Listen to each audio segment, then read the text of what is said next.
Hello everyone, I am S P Dubey और हम लोग इलेक्ट्रोकेमिस्ट्री चैप्टर पढ़ रहे थे। इलेक्ट्रोकेमिस्ट्री यानी विद्युत रसायन। उसमें आज का हम लोग का टॉपिक है विद्युत अपघटनी सेल।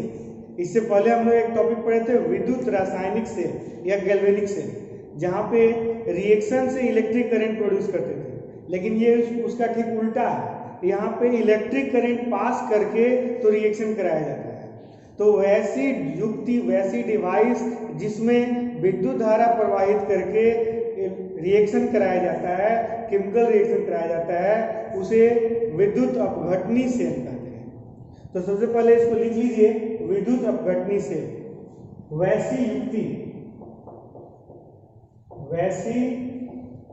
युक्ति जिसके द्वारा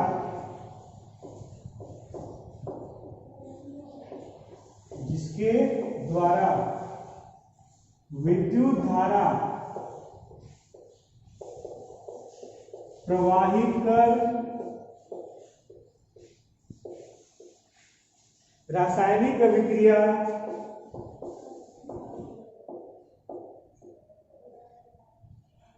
संपन्न कराई जाती है। रासायनिक अभिक्रिया संपन्न कराई जाती है, उसे विद्युत अपघटनी सेल कहते हैं। विद्युत अपघटनी सेल कहते हैं। इसको थोड़ा समझते हैं हम लोग फिगर से। तो देखिए फिगर इसका, ये देखिए कंटेनर ले लिए, इसमें दो रॉड होता है, दो रॉड ले लिए। अब इन दोनों रॉड को बैटरी से या इलेक्ट्रिसिटी से कनेक्ट कर देंगे, जोड़ देंगे। देखिए बैटरी से जोड़ रहे हैं, देखिए प्लस हो गया minus, plus minus, plus minus, इस तरह से इसको जोड़ दिए बैटरी के साथ। ये देखिए जो प्लस है इसको प्लस से जोड़ दिए, प्लस छोड़ रहा है प्लस से जोड़ दिए, माइनस छोड़ रहा है उसको माइनस से जोड़ दिए। जो प्लस चार्ज वाला छड़ होता है इसको कहते हैं एनोड, और जो माइनस चार्ज वाला छड़ होता है इसको कहते हैं कैथोड। ऐसा इलेक्ट्रोकेमिकल सेल में नहीं होता है। इलेक्ट्रोकेमिकल सेल में जो बाएं साइड रहता है छड़ उसको एनोड कहते हैं, जो दाएं साइड रहता है छड़ उसको कैथोड कहते हैं। लेकिन यहाँ बाएं और दाएं से मतलब नहीं है, यहाँ प्लस और माइनस से मतलब है। जिसपे प्लस चार्ज रहेगा उसको एनोड कहेंगे, और जिसपे माइनस चार्ज रहेगा उसको कैथोड कहेंगे। और इसमें सॉल्यूशन होता है इलेक्ट्रोलाइट का। ये देखिए इलेक्ट्रोलाइट का सॉल्यूशन है इलेक्ट्रोलाइट।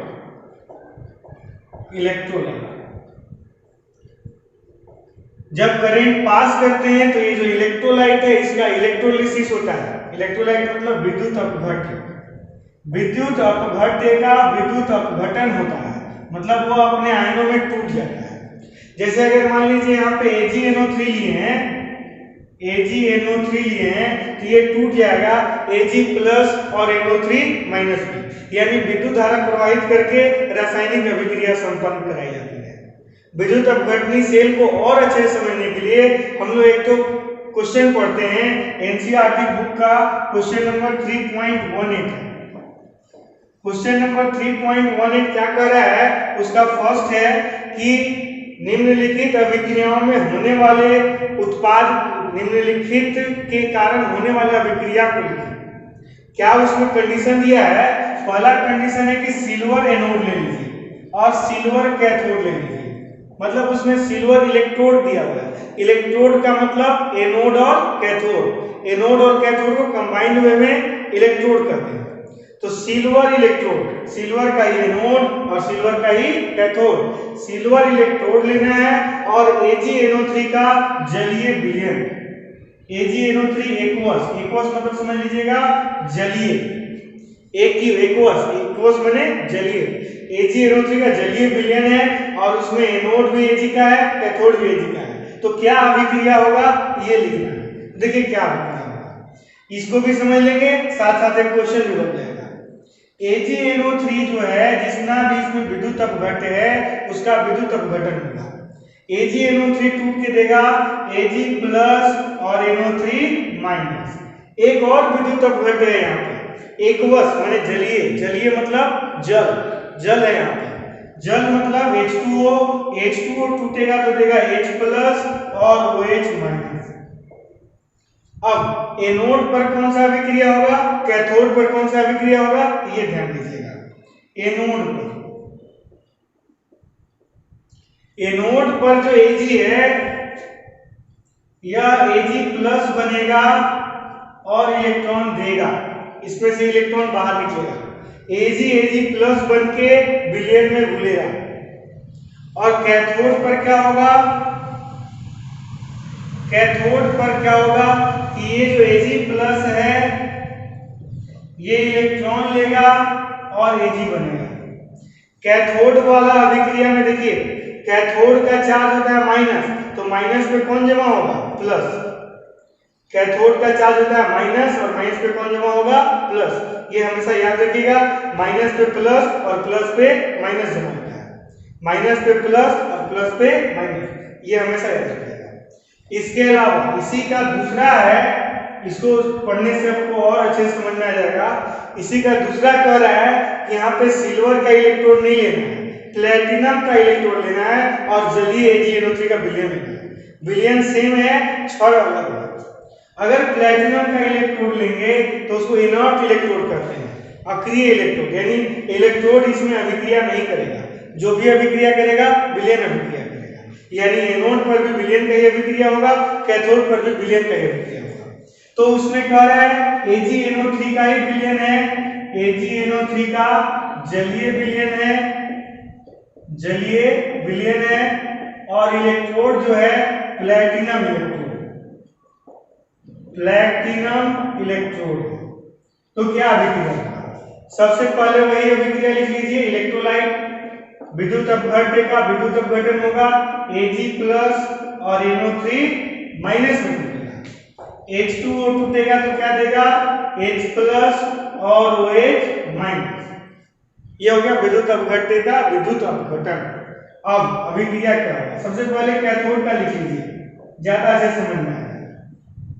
कैथोड पर, तो कैथोड पर जो Ag प्लस है, कैथोड यानी माइनस, माइनस पे कौन जमा होगा, प्लस। तो Ag प्लस जो है ये इलेक्ट्रॉन लेगा और बन जाएगा Ag। कैथोड पर देखिए Ag जमा होने लगेगा। एनोड पर क्या होगा, अभिक्रिया तो विलयन से ही होना है, छड़ से तो अभिक्रिया होना नहीं है, क्योंकि यहाँ पे छड़ जो है न्यूट्रल है, इनर्ट है, प्लैटिनम का है। तब इसमें एनोड पर माइनस जाएगा, कैथोड पर प्लस जाएगा, तो एनोड पर कौन जाएगा, माइनस। और माइनस यहाँ पे दो है, एक है NO3 माइनस और एक है OH माइनस। तब यहाँ पे पोटेंशियल दिखाया जाता है कि किसका पोटेंशियल कम है और किसका पोटेंशियल ज्यादा है।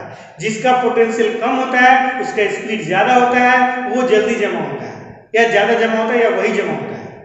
लेकिन यहाँ पे देखिए OH का पोटेंशियल कम है इसलिए इसका स्पीड ज्यादा होगा, यानी OH माइनस जमा होगा, NO3 माइनस नहीं जमा होगा। तो OH माइनस जमा होगा, OH माइनस क्या करेगा, अगर प्लस था तो इलेक्ट्रॉन लिया, माइनस है तो इलेक्ट्रॉन देगा। OH माइनस इलेक्ट्रॉन दे के बनेगा OH, इलेक्ट्रॉन दे दिया। लेकिन OH तो OH के फॉर्म में पाया नहीं जाता है, तो क्या होगा, तो 4 तो OH जो है वो बन जाएगा 2H2O और O2। 4 तो OH जो है वो बदल जाएगा 2H2O और O2। तो इस तरह से इसके कैथोड पर सिल्वर जमा होगा और एनोड पर ऑक्सीजन जमा होगा। कैथोड पर सिल्वर जमा होगा और एनोड पर ऑक्सीजन जमा होगा, तब जब यहाँ सिल्वर की जगह प्लैटिनम लिखेंगे। तो जो उसमें क्वेश्चन है उसके आंसर में सिर्फ इतना ही लिखना है। 3.18 का फर्स्ट में ये आ जाएगा, सेकेंड में ये आ जाएगा। 2 क्वेश्चन और है उसको बनाइएगा तो ये और अच्छे से समझ में आ जाएगा। तो पहले इसको नोट कर लीजिए, फिर बाकी का 2 क्वेश्चन भी बता देते हैं।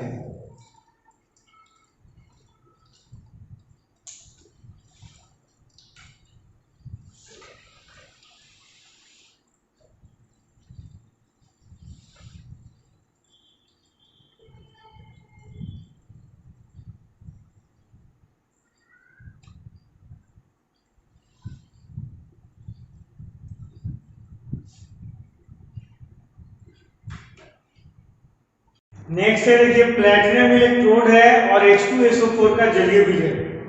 एक प्लैटिनम इलेक्ट्रोड मतलब वही समझ लीजिए इनर्ट इलेक्ट्रोड, मतलब जिसका विलयन है उसी का क्षण नहीं है, या जो क्षण है उसी का शॉर्ट का विलयन नहीं है, तो ये इनर्ट इलेक्ट्रोड कहलाता है। तो प्लैटिनम इलेक्ट्रोड है और H2SO4 का जलीय विलयन है। अब इसमें क्या होगा, H2SO4 टूटेगा तो देगा 2H प्लस और SO4 2 माइनस। जल भी है, H2O टूटेगा तो क्या देगा H प्लस और OH माइनस। अब देखिएगा कैथोड पर, पहले कैथोड का अभिक्रिया लिखना शुरू कीजिए। कैथोड पर क्या होगा, तो कैथोड है माइनस, माइनस पे कौन जमा होगा प्लस, इसमें भी प्लस H प्लस है, इसमें प्लस H प्लस है, तो कैथोड पर प्लस जमा होगा H प्लस, यह इलेक्ट्रॉन लेकर के बनेगा H2। H तो होता नहीं है, H2 बनता है, अगर यहाँ 2 है तो यहाँ भी 2 लगा देना होगा, 2H plus plus 2 electron. Anode पर क्या होगा, फिर से वही पोटेंशियल लिखना होगा, सल्फेट आयन है और OH माइनस आयन है। OH माइनस आयन का पोटेंशियल कम होता है यानी वेलोसिटी ज्यादा होगा, यानी OH माइनस आयन एनोड पर जमा होगा। OH माइनस आयन इलेक्ट्रॉन देगा और बनेगा OH। अब OH तो होता नहीं है तो OH क्या बन जाएगा H2O। 4OH जो है वह 2H2O और O2 में बदल जाएगा, यानी कैथोड का अभिक्रिया होगा 4OH से बन जाएगा 2H2O प्लस O2, यानी एनोड पर कैथोड पर हाइड्रोजन गैस मुक्त होगा और एनोड पर ऑक्सीजन गैस मुक्त होगा। अब देखिएगा प्लैटिनम इलेक्ट्रोड है, next question fourth. Platinum electrode है और CuCl2 का जलीय विलयन है, फिर से इनर्ट इलेक्ट्रोड, यानी विलयन में कोई ये रिएक्शन में कोई रोल प्ले नहीं करेगा। मेन रिएक्शन किसका होगा, CuCl2 का और जल का। CuCl2 टूटेगा तो क्या देगा Cu2 प्लस और 2Cl माइनस। H2O टूटेगा तो देगा H प्लस और OH माइनस। यहाँ पे कैथोड पर, कैथोड माइनस, माइनस पे कौन जमा होगा प्लस, Cu2 प्लस 2 इलेक्ट्रॉन लेगा और बन जाएगा Cu। एनोड पर क्या होगा, OH माइनस है और Cl माइनस है, तो Cl माइनस का पोटेंशियल कम होता है तो Cl माइनस जमा होगा, यानी 2Cl माइनस 2 इलेक्ट्रॉन देगा और बन जाएगा Cl2। इसमें से 2 इलेक्ट्रॉन निकलेगा। तो ये क्वेश्चन भी कंप्लीट हो गया आपका, क्वेश्चन भी बनाने आप सीख गए।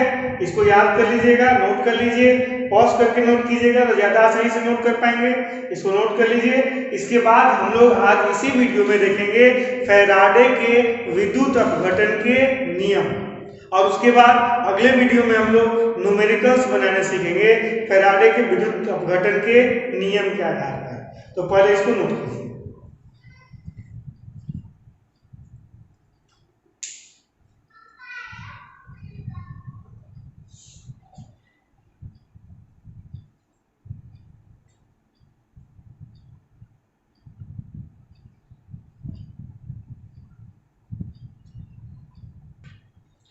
तो हम लोग पढ़ रहे हैं फैराडे के विद्युत अपघटन के नियम।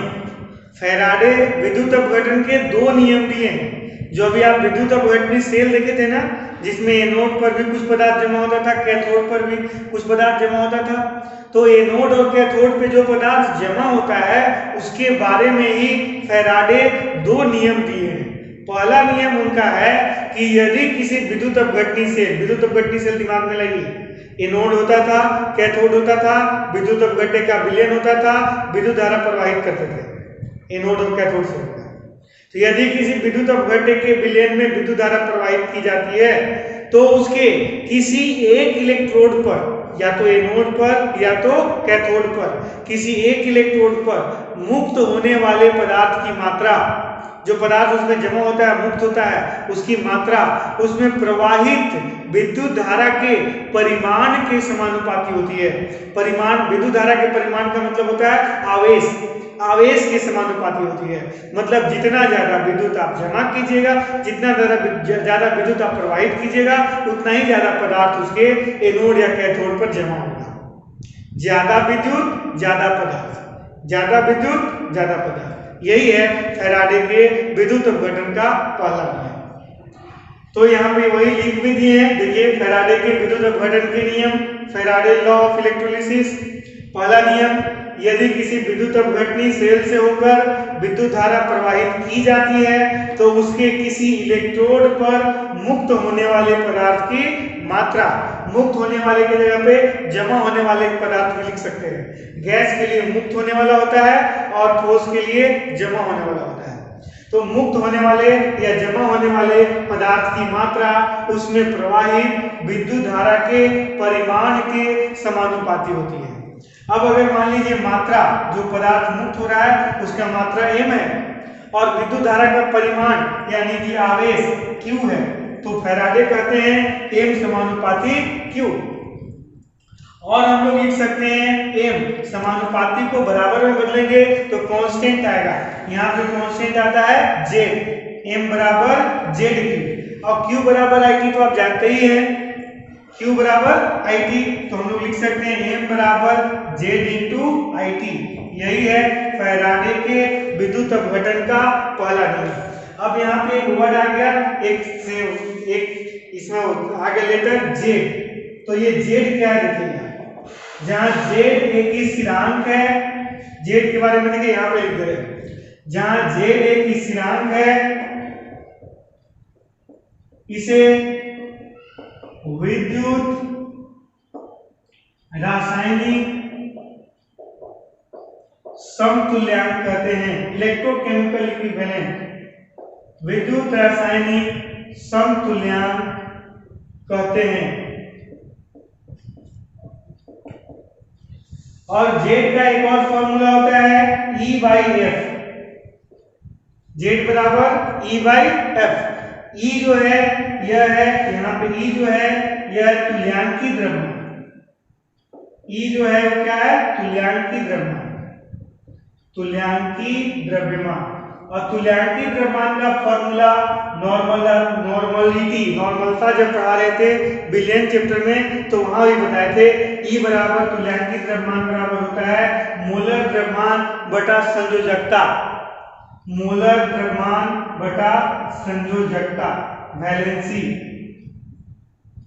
ए मतलब मोलर द्रव्यमान और बटा में संयोजकता, संयोजकता वैलेंसी, तुल्यांकी द्रव्यमान। और F जो है ये फैराडे कांस्टेंट है, फैराडे कांस्टेंट, फैराडे का कांस्टेंट होता है जिसका मान होता है 96,500 कूलम।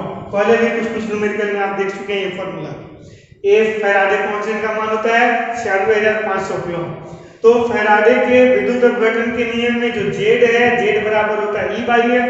अब हम लोग लिख सकते हैं m बराबर z के जगह पे E/F इंटू IT। हम लोग इस फॉर्मूला से न्यूमेरिकल बनाएंगे तो भी, और एक यूनिटरी मेथड होता है उसे न्यूमेरिकल बनाएंगे तो भी आंसर सेम आएगा। आगे चल करके हम लोग न्यूमेरिकल बनाएंगे जहाँ पे देखिएगा ये फॉर्मूला भी यूज करेंगे और यूनिटरी मेथड भी यूज करेंगे, दोनों से सेम क्वेश्चन बनता है और बहुत आसान क्वेश्चन बनता है। तो आगे हम लोग उसको देखेंगे, तो इसको नोट कर लीजिए। उसके बाद हम लोग दूसरा नियम देखते हैं। ये था फैराडे के विद्युत अपघटन का पहला नियम।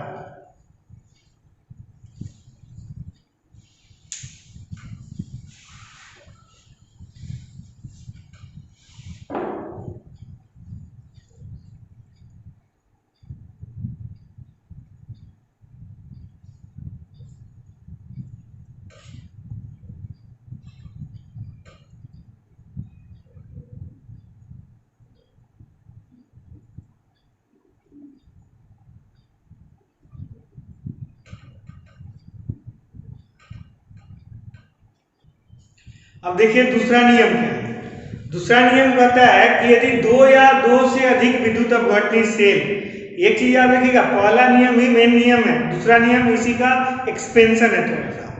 अगर मान लीजिए दो विद्युत अपघटनी सेल है, इसको समझ लीजिए, दो विद्युत अपघटनी सेल है, दोनों में एनोड और कैथोड होगा, इसमें भी एनोड कैथोड है, इसमें भी एनोड कैथोड होगा। इसको भी हम लोग करंट प्रवाहित करने के लिए बैटरी से जोड़ देंगे, प्लस माइनस, इस तरह से प्लस माइनस बैटरी से जोड़ दिए। देखिए एनोड हो गया, कैथोड हो गया, इसमें विद्युत धारा प्रवाहित कर रहे हैं, इसमें विद्युत अपघटन का विलयन है। देखिए दोनों से होकर समान विद्युत धारा प्रवाहित कर रहे हैं, इसके विद्युत अपघटन के विलयन का तुल्यांकी द्रव्यमान में बताए थे, मूलक द्रव्यमान बटा संयोजकता। तो अगर इसमें जो विद्युत अपघटन का विलयन है उसका तुल्यांकी द्रव्यमान E1 है, और इसमें जो विद्युत अपघटन का विलयन है उसका तुल्यांकी द्रव्यमान E2 है, और इसके भी इलेक्ट्रोड पर, एनोड पर और कैथोड पर कुछ पदार्थ जमा होगा, इसके भी एनोड और कैथोड पर कुछ पदार्थ जमा होगा। इसके एनोड और कैथोड पर जमा होने वाले पदार्थ का मात्रा M1 है, इसके एनोड या कैथोड पर, या तो एनोड या तो कैथोड पर जमा होने वाले पदार्थ का मात्रा M2 है। तो फैराडे का दूसरा नियम यही कहता है कि M1 समानुपाती E1 और M2 समानुपाती E2। जो पदार्थ जमा होगा विद्युत अपघटनी सेल के किसी भी इलेक्ट्रोड पर, वह उसमें उपस्थित विलयन के तुल्यांकी द्रव्यमान के समानुपाती होता है, यानी M1 समानुपाती E1, इसमें जमा होने वाले पदार्थ का मात्रा इसके तुल्यांकी द्रव्यमान के समानुपाती होगा E1 के, और M2 समानुपाती E2, यानी इसमें जमा होने वाले पदार्थ का मात्रा इसमें जो विलयन है उसके तुल्यांकी द्रव्यमान के समानुपाती होगा। तो M1 समानुपाती E1 और M2 समानुपाती E2, इसलिए हम लोग लिख सकते हैं M1 बटा M2 बराबर E1 बटा E2। और देखिए E2, ये E1 यहाँ पे E2 में, तो यहाँ आ जाएगा तो बटा में हो जाएगा, M2 यहाँ बटा में है, यहाँ आएगा तो E2 में हो जाएगा। तो इसको हम लोग लिख सकते हैं M1 बटा E1 बराबर M2 बटा E2।